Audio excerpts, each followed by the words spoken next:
Israel में एक बार फिर से बेंजामिन नेतन्याहू प्रधानमंत्री का पद संभालने जा रहे हैं। नेतन्याहू को एक्सट्रीम राइट विंग यानी कि अत्यंत दक्षिणपंथी नेताओं में से एक माना जाता रहा है। क्या मायने हैं नेतन्याहू के इजराइल के नए प्रधानमंत्री बनने में? और अब क्या होगा फिलिस्तीन मुद्दे का? क्या दोनों में होगी फिर से एक जंग? आज इसी पर चर्चा करेंगे। हेलो, मैं हूं साहिबा खान और आपको देने जा रही हूं मुफ्त का ज्ञान ओनली ऑन अनकट। तो जी, नेतन्याहू के नेतृत्व वाले गठबंधन ने बहुमत हासिल कर लिया है और दुनिया भर के तमाम बड़े नेताओं ने उन्हें बधाई भी दे दी है। प्रधानमंत्री नरेंद्र मोदी ने भी नेतन्याहू को बधाई दी है, आप देख सकते हैं उनके ट्वीट पर। नेतन्याहू ने 120 सदस्य संसद में 64 सीट जीतकर बहुमत हासिल किया है। पिछले 3 साल में 5वीं बार हुए चुनाव में नेतन्याहू की वापसी हुई है। प्रधानमंत्री याइर लिपिड को चुनौती देते हुए नेतन्याहू ने एक बार फिर सत्ता अपने हाथ में ले ली है।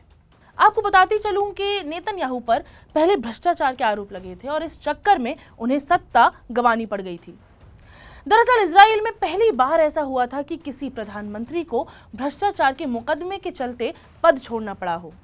मगर भ्रष्टाचार का वो कौन सा मुकदमा था जो नेतन्याहू के खिलाफ दर्ज हुआ था? दोस्तों, बेंजामिन नेतन्याहू लगातार 12 सालों से इजराइल की सत्ता पर काबिज थे और एक दौर ऐसा था जब उनकी टक्कर में कोई बड़ा नेता, विपक्षी नेता नहीं नजर आता था।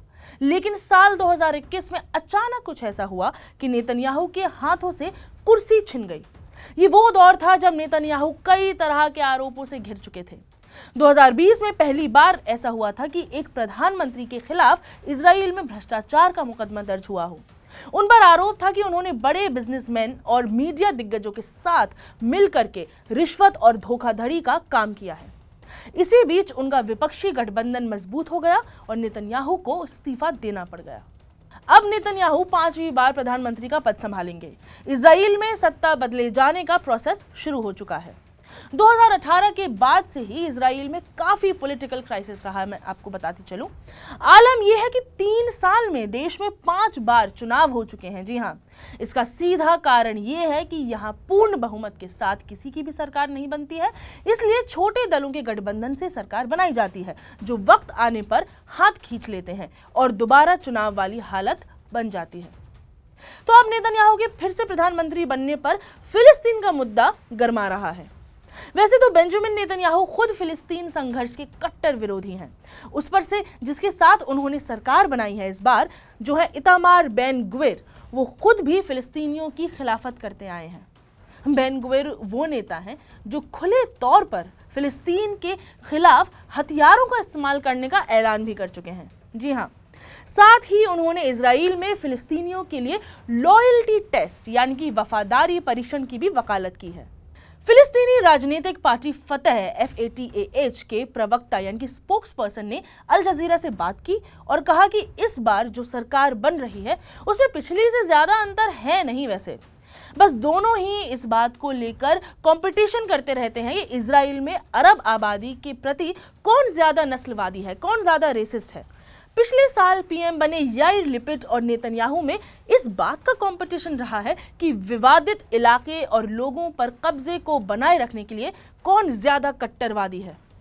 उन्होंने बताया कि फिलिस्तीनियों के खिलाफ इजराइल की हिंसा लगातार बढ़ी है, इसलिए याइर लिपिड को उदारवादी या फिर लिबरल नहीं कहा जा सकता है क्योंकि कम वक्त में उनके हाथ ज्यादा खून से रंगे हैं। ये सब उन्होंने अल जजीरा को बताया। मगर इजराइल में रहने वाले फिलिस्तीनियों पर इसका क्या असर पड़ेगा, इस पर चर्चा कर लेते हैं। तो करीब 45 लाख फिलिस्तीनी ऐसे इलाकों में रहते हैं जो इजराइल की सेना के अधीन हैं, अंडर हैं, यानी कि इन हिस्सों पर इजराइल का सीधा सीधा कंट्रोल है। ये इजराइल के कब्जे वाले ईस्ट यरूशलेम है। अब कट्टरवादी नेता बेन ग्विर का सरकार में शामिल होना इस पूरे इलाके के लिए चिंता की बात बन चुका है।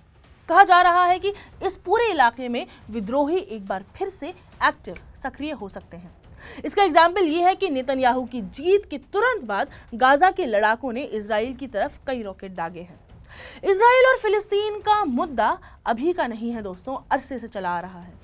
इस पर भी किसी दिन एक एक्सप्लेनर बनाकर आपको समझाएंगे कि आखिर क्यों फिलिस्तीन और इजराइलियों में हमेशा एक तकरार बनी रहती है। अब चाहे वहां की बात करें, चाहे हॉलीवुड की भी बात कर लें।